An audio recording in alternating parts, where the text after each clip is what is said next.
Estimados irmãos espíritas e não espíritas, sejam bem-vindos ao nosso canal. Inscreva-se, compartilhe, avalie. Sua avaliação é muito importante para que o YouTube continue programando nossas mensagens cristãs. Abraço a todos os irmãos da Seara Espírita Allan Kardec, com renovada alegria, e desde já lhes convidando a reflexionarmos sobre mais um tema de nossa amada doutrina dos Espíritos. Uma boa noite para todos nós. Feliz é aquele que, sendo necessitado da caridade divina, empenha-se no atendimento das necessidades materiais, morais e espirituais de seu irmão em jornada terrena. Foi-nos solicitado pela direção da casa conversarmos um pouco sobre o tema caridade material e caridade moral. E pretendemos iniciar pela etimologia do termo caridade. O termo caridade é o aportuguesamento do latim caritas, que por sua vez deriva do grego charis ou caris. Na Grécia Antiga significava graça, num sentido aproximado ao que hoje chamamos de carisma. Sua versão latina ganhou a conotação de amor, da qual deriva também carinho, ou seja, sentimento de afeto, um bem-querer. Uma das aplicações da palavra ágape, o amor de Jesus. E qual o significado contemporâneo de caridade?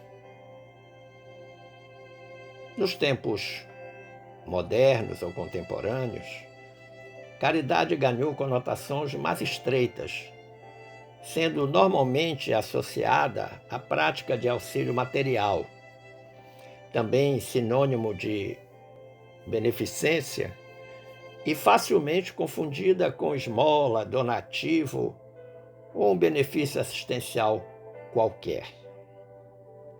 É isso que contemporaneamente nós entendemos por caridade. Agora, qual será os caminhos da caridade segundo o Espiritismo? Entendamos que existe dois tipos de caridade. Caridade material e caridade moral.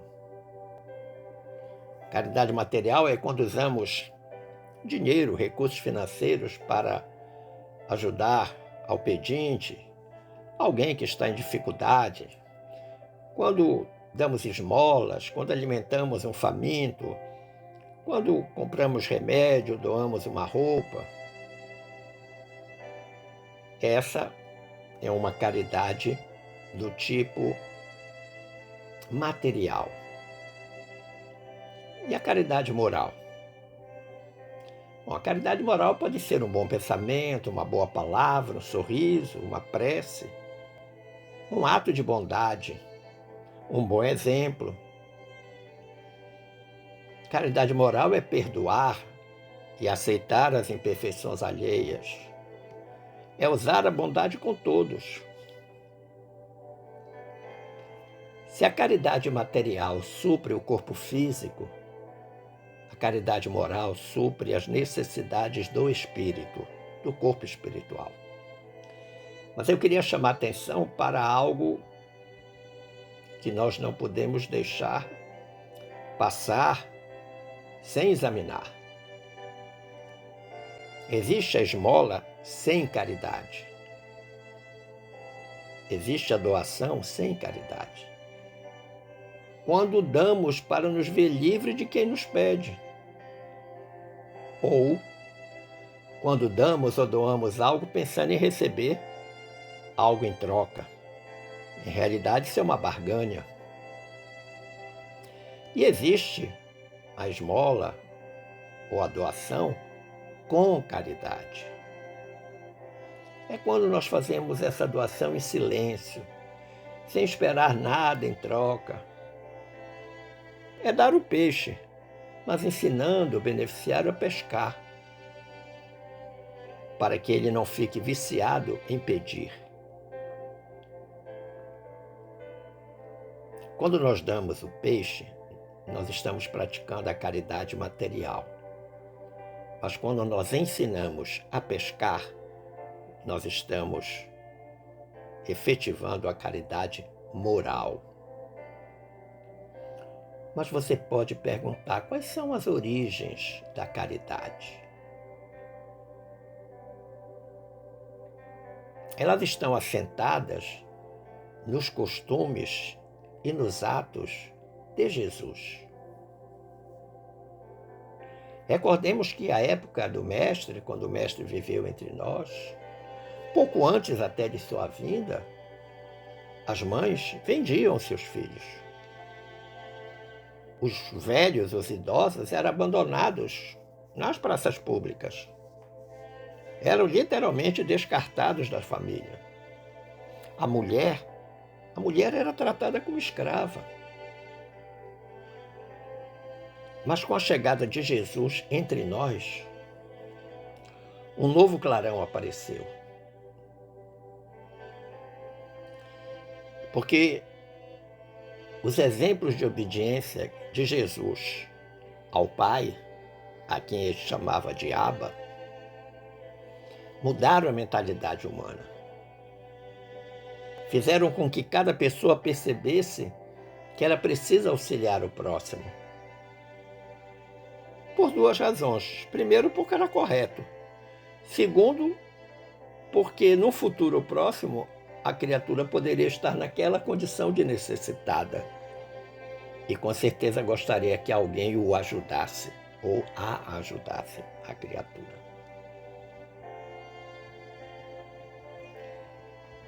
O nosso querido Emmanuel, no capítulo 16 da obra Roteiro, falando sobre os ensinamentos e os exemplos de Jesus, ele nos diz assim: o mestre não se limita a ensinar o bem. Desce ao convívio da multidão e materializa-o com o próprio esforço, ou seja, materializa o bem. Cura os doentes na via pública sem cerimônia e ajuda milhares de ouvintes, amparando-os na solução dos mais complicados problemas de natureza moral, sem valer-se das etiquetas de culto externo. Olha que interessante. Você pode dizer assim, mas a maioria das doações de Jesus, da caridade de Jesus, foi caridade moral. Sim, porque Jesus não era um homem rico que dispusesse de muitos recursos que pudesse praticar a caridade material em larga escala. Embora, na multiplicação do peixe e dos pães, ele tenha dado um exemplo absolutamente extraordinário. Mas por ser um homem de posses limitadas,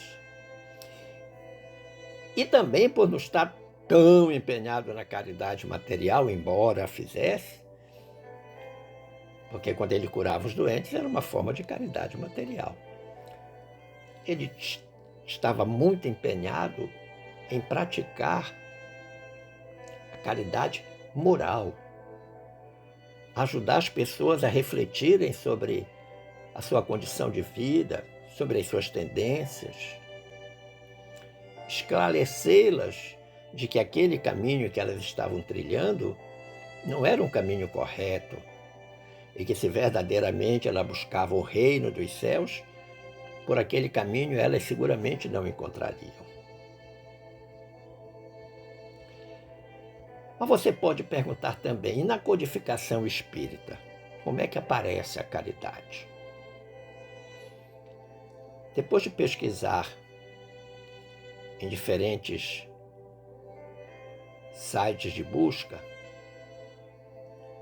eu descobri que a primeira referência de que temos conhecimento desta expressão caridade está na Revista Espírita, na edição de janeiro de 1861. Nessa edição tem um artigo intitulado A Bibliografia Católica contra o Espiritismo. Nesse artigo, o codificador espírita Allan Kardec dá nota da obra Bibliographie Catholique, que tinha sido editada em 3 de setembro de 1860, por Georges Gandhi, alguém que resolve fazer um ataque frontal à doutrina espírita, se apresentando, claro, como defensor da Igreja Romana, por conseguinte, fazendo oposição ao espiritismo. E o Kardec se surpreende porque até então os ataques eram sempre contra ele, o Kardec, nunca contra a doutrina. Atacava o Kardec, os escritores, sempre querendo ridicularizá-lo, mas ele não demonstrava grandes preocupações com isso, porque o ataque era ele. Mas o George Gandhi faz um ataque à doutrina. E aí o Kardec, então, vai responder para ele. O pensador católico lá, o Georges Gandhi, observava naquela época que a filosofia espírita estava se propagando rapidamente e que, para ele, a doutrina kardecista passava a ser uma grande ameaça à sociedade. E aí ele resolve fazer comentários sobre as ideias teológicas do que ele achava que era o espiritismo, porque ele não conhecia nada. E ele acusa o espiritismo de ser obra de Satanás e propõe a sua derrocada, a sua derrubada. O artigo dele, publicado lá em 3 de setembro de 1860, é exatamente nesse sentido. E aí Allan Kardec vai responder ao senhor George Gandhi.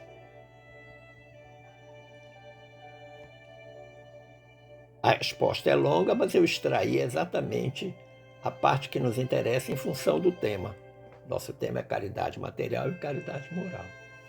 Em determinado momento, lá do texto do Kardec, ele diz: portanto, como a caridade é o princípio fundamental da doutrina do Cristo, concluímos que toda palavra e toda ação contrárias à caridade só podem ser, como dizeis com muita propriedade, se referindo lá ao George Gandhi, inspiradas por Satã, ainda mesmo que este se revestisse da forma de um arcanjo.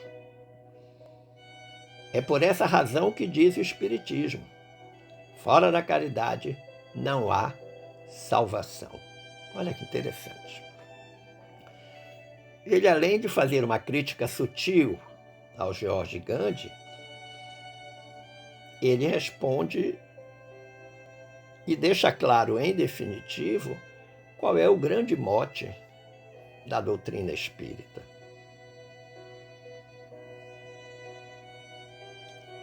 Essa frase voltaria a ser lembrada também como uma citação de Paulo apóstolo. Vamos lembrar que, do ponto de vista da doutrina dos espíritos, caridade é uma das leis naturais ao lado da justiça e do amor. Lembra lá no capítulo 11 do livro 3º do Livro dos Espíritos? Está lá a lei de justiça, de amor e de caridade.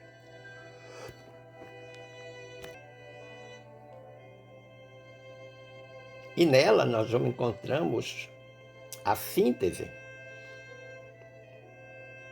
do significado de acordo com a espiritualidade na questão 886. O que é que pergunta, o que é que Kardec, melhor dizendo, perguntou nessa questão 886? Qual é o verdadeiro sentido da palavra caridade como Jesus a entendia? E os espíritos responderam: benevolência para com todos, indulgência para com as imperfeições alheias, perdão das ofensas. Simples e objetivo, constituindo o que depois no movimento espírita brasileiro se conhece como BIP, B de benevolência, I de indulgência e P de perdão das ofensas. E a essa resposta que os espíritos deram, o Kardec então faz um comentário esclarecedor e diz: o amor e a caridade representam o complemento da lei de justiça, pois amar o próximo é lhe fazer todo o bem que esteja ao nosso alcance e que desejaríamos que fosse feito a nós mesmos. Tal é o sentido destas palavras de Jesus. Amem-se uns aos outros como irmãos. Olha que interessante esse comentário do Kardec.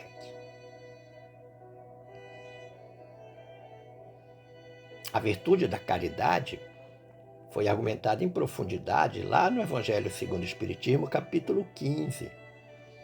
Qual é o título desse capítulo? Fora da caridade não há salvação. A mesma frase que Kardec tinha usado lá, na resposta ao George Gandhi, é título do capítulo 15 do nosso Evangelho.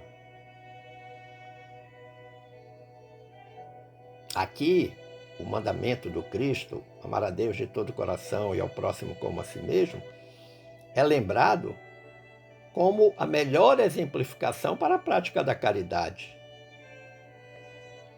Sim, porque como a mais elevada das virtudes, a caridade é colocada como um contraponto do egoísmo, que é a mais nociva das imperfeições morais. Caridade material, caridade moral, caridade espiritual. Um grande contraponto ao egoísmo. Eu, pessoalmente, me lembrei de um exemplo que eu considero digno de registro na prática da caridade, que é aquela passagem do óbolo da viúva. Porque a lição ali na passagem do óbolo da viúva traz em si a união dos conceitos de cumprimento de tarefa e de aquisição de bons sentimentos, que foram ensinados por Jesus. E mais, colocando para todos nós o poder de realizar ações concretas, amorosas e edificantes, que está sempre ao nosso alcance. O que fez aquela viúva?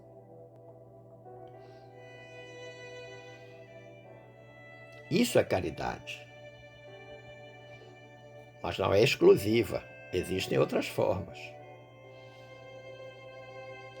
Na Revista Espírita de dezembro de 1868, Allan Kardec classificou a caridade em duas categorias. Eu achei muito interessante quando eu li isso na Revista Espírita. A caridade beneficente e a caridade benevolente. E observem a argumentação de Kardec a respeito desses dois tipos de caridade. Ele diz lá na Revista Espírita, de dezembro de 1868, o campo da caridade é muito vasto. Compreende duas grandes divisões que, em falta de termos especiais, podem designar-se pelas expressões caridade beneficente e caridade benevolente. Compreende-se, e aí ele vai dar característica de cada uma delas. Compreende-se que a caridade beneficente é naturalmente proporcional aos recursos materiais de que se dispõe. Então, essa caridade beneficente é fundamentalmente caridade material. Eu só vou poder fazer se dispuser dos recursos financeiros para poder honrar os compromissos que serão decorrentes dessa prática da caridade material.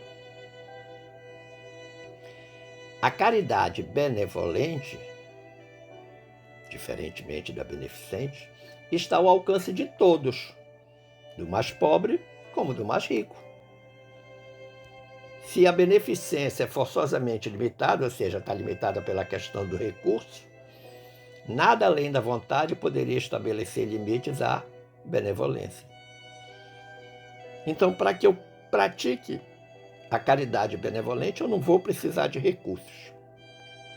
Eu vou precisar de vontade, de boa vontade, de determinação, de serenidade, de interesse em ajudar. É isso que vai fazer a grande diferença. O nosso querido Emmanuel, no capítulo 110 da obra Vinha de Luz, ele descreve a chamada caridade essencial. E ele diz algo fantástico. Antes, porém, da caridade que se manifesta exteriormente nos variados setores da vida, pratiquemos a caridade essencial, sem o que não poderemos efetuar a edificação e a redenção de nós mesmos. Então você percebe, meu amigo, minha amiga, que caridade essencial é aquilo que a gente faz conosco mesmo. E aí ele explica o que é essa caridade essencial. Trata-se da caridade de pensarmos, falarmos e agirmos, segundo os ensinamentos do Divino Mestre no Evangelho. É a caridade de vivermos verdadeiramente nele, em Jesus, no Evangelho, para que ele viva em nós. Lembra lá da frase de Paulo, já não sou eu quem vive, mas é o Cristo que vive em mim?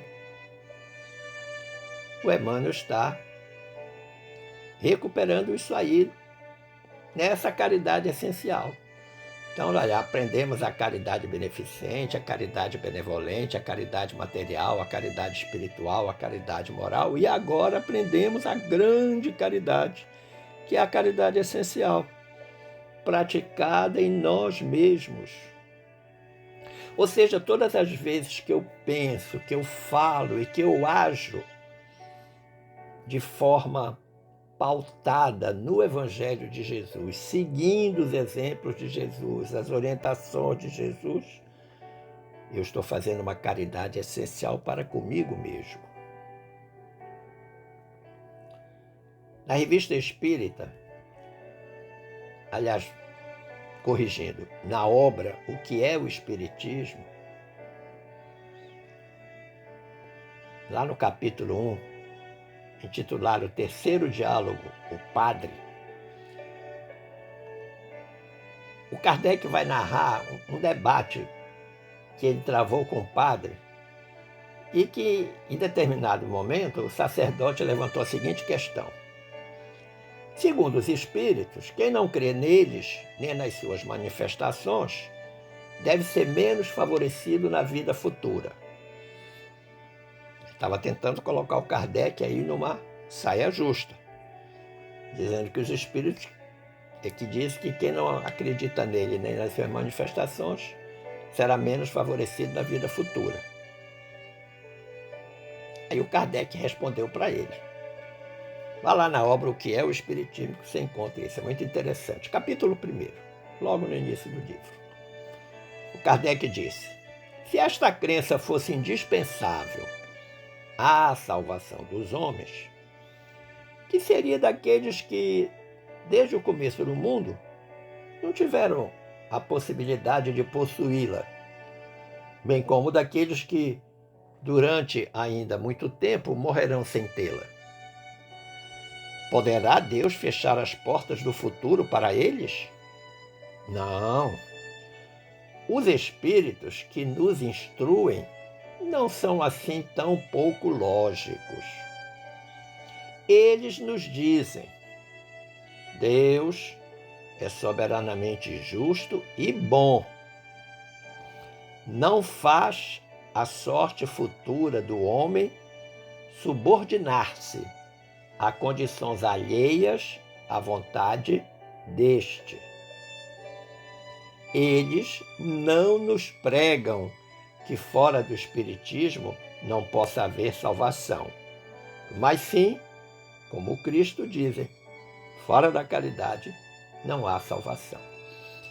Então o padre estava tentando colocar o Kardec numa saia justa, achando que aqueles que não acreditam na doutrina não serão salvos. E o Kardec responde para ele de forma brilhante e objetiva e diz: olha, os espíritos não dizem que não vai haver salvação.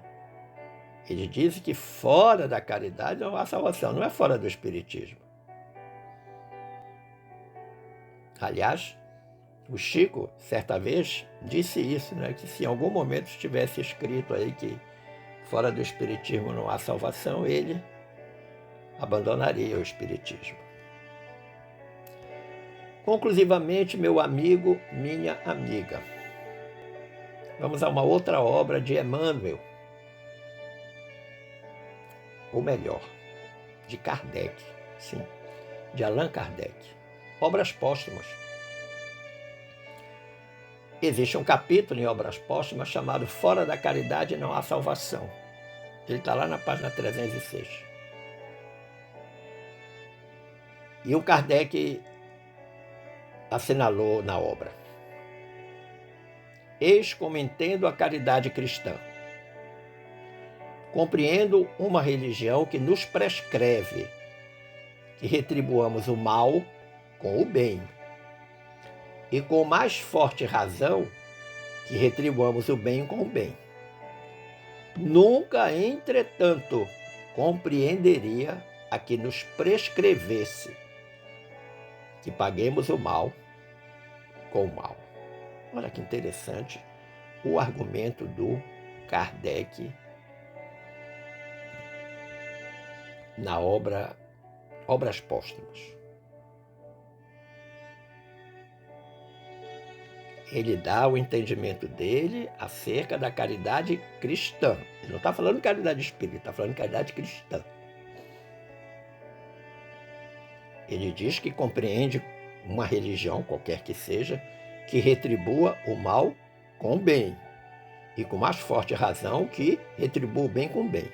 Agora, ele jamais compreenderia uma religião, uma doutrina, uma filosofia que prescrevesse que se pagasse o mal com o mal.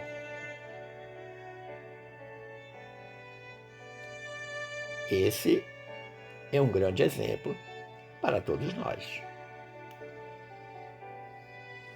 Todos temos a possibilidade de ser caridosos, materialmente e moralmente. A caridade material sempre na dependência dos recursos. A caridade moral somente na dependência da nossa boa vontade. Esperando ter contribuído para o entendimento desse tema, eu agradeço o carinho da atenção e das boas vibrações dispensadas.